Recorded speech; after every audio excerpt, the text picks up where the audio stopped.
Hello student, कैसे आप सभी लोग। तो आज हम देखेंगे भौतिक विज्ञान का बहुत ही इम्पोर्टेंट और बहुत ही महत्वपूर्ण टॉपिक प्रकाश, जिसको हम लाइट कहते हैं।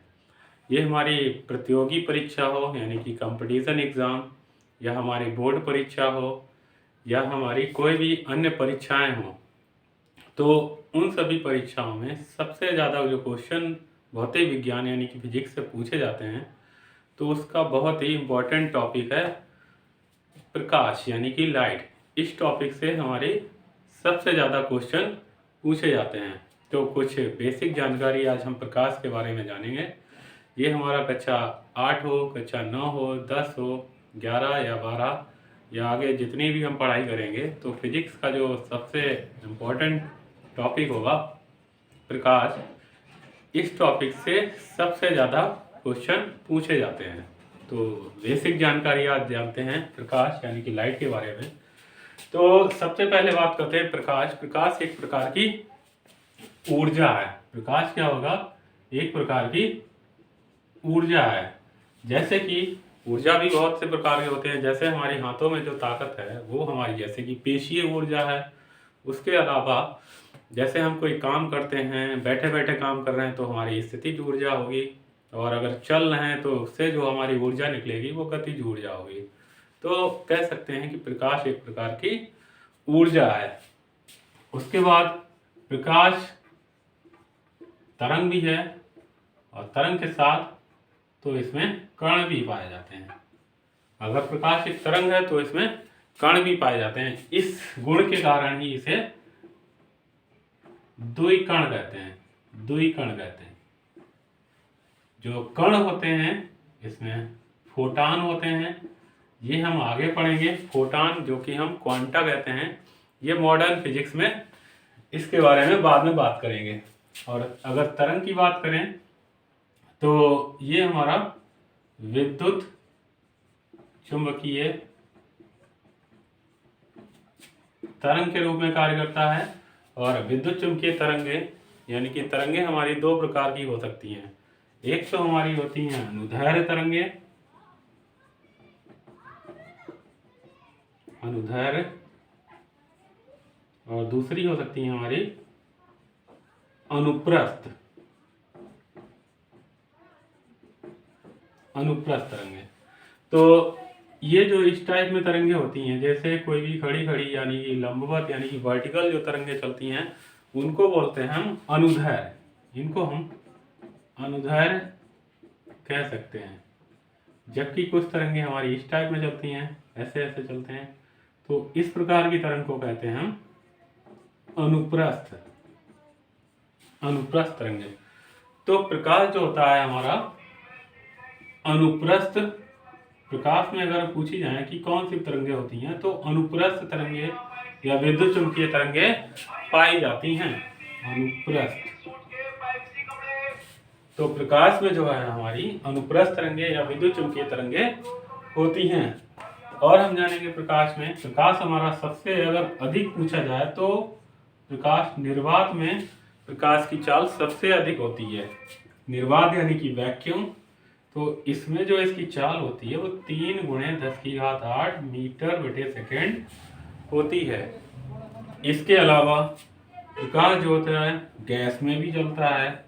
गैस के बाद ये हमारा द्रव में भी पाया जाता है। द्रव के बाद ठोस में भी प्रकाश होता है, लेकिन ठोस में जो होता है प्रकाश वो सबसे कम पाया जाता है। सबसे ज़्यादा प्रकाश की चाल द्रव निर्वात में होती है, उसके बाद गैस में होती है, फिर द्रव में होती है, फिर ठोस में होती है। ठोस का मतलब जैसे कि तकिया है या गद्दा है, इसमें जब प्रकाश जाता है वो तो बहुत थोड़ी सी मात्रा के अंदर ही प्रवेश कर पाता है। और परीक्षाओं में ये भी क्वेश्चन पूछा गया है कि समुद्र यानी कि जल में जो प्रकाश होता है वो कहाँ तक या कितनी गहराई तक जा सकता है। तो द्रव यानी कि समुद्र में प्रकाश की जो गहराई होती है अधिकतम 200 मीटर तक ही जा सकता है। ये क्वेश्चन बोर्ड परीक्षा में बहुत बार पूछा गया है, और हमारी कंपटीशन एग्जाम में भी बहुत बार पूछा गया है कि जल में प्रकाश कितनी गहराई तक जा सकता है। तो प्रकाश हमारा 200 मीटर गहराई तक जा सकता है। इसके बाद उसमें अंधेरा ही अंधेरा छा जाता है। तो इसके अलावा प्रकाश के कुछ अन्य टॉपिक पढ़ेंगे हम।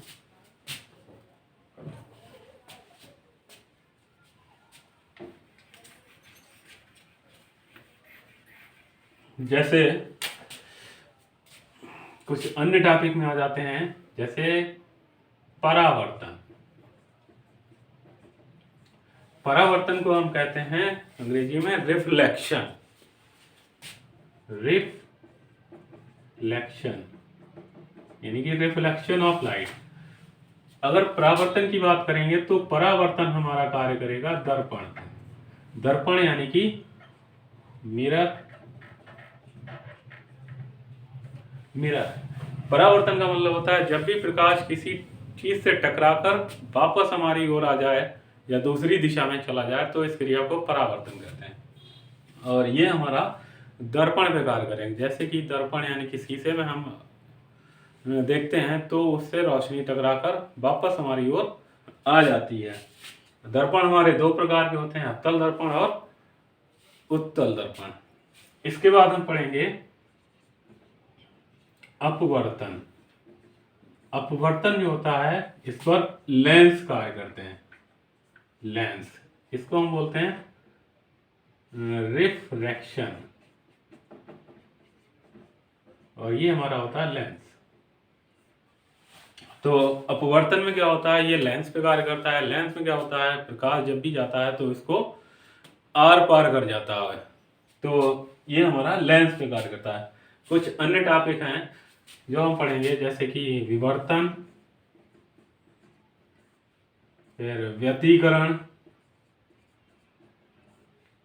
उसके बाद आ जाएगा ध्रुवण, का वर्ण विक्षेपण,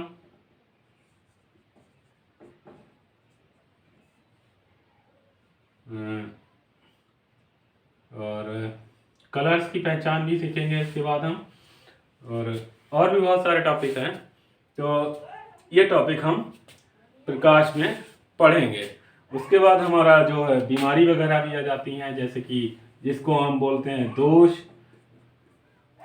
दोष क्या होते हैं, तो दोष हमारे जब भी मनुष्य की या किसी की समंजन क्षमता कम हो जाती है तो उसमें दृष्टि दोष उत्पन्न हो जाते हैं। और ये दृष्टि दोष हमारे दो प्रकार के हो सकते हैं। एक होता है हमारा निकट दृष्टि दोष और एक होता है हमारा दूर दृष्टि दोष। उसके बाद निकट में क्या होता है, इनका निवारण भी देखेंगे। निकट और दूर का निवारण देखेंगे। निकट दृष्टि दोष का मतलब होता है जिसमें मनुष्य को निकट की तो वस्तुएं दिखाई देती हैं परंतु दूर की वस्तुएं नहीं दिखाई देती हैं। और इस दोष को दूर करने के लिए हम अपने चश्मे में अवतल लेंस का प्रयोग करेंगे। तो इसका निवारण, निकट दृष्टि दोष का निवारण करने के लिए हम अपने चश्मे में अवतल लेंस का प्रयोग करेंगे। जबकि दूर दृष्टि में दोष में क्या होता है कि इसमें दूर की वस्तुएं तो स्पष्ट दिखाई देंगी परंतु निकट की वस्तुएं स्पष्ट नहीं दिखाई देंगी। और इस दोष को दूर करने के लिए हम अपने चश्मे में उत्तल लेंस का प्रयोग करेंगे।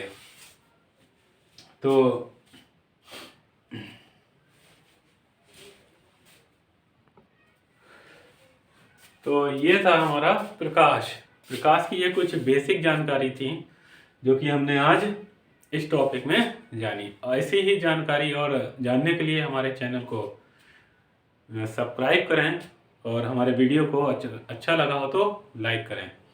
इसके अलावा अपने अन्य दोस्तों को जो है इसको शेयर भी करते रहें। धन्यवाद।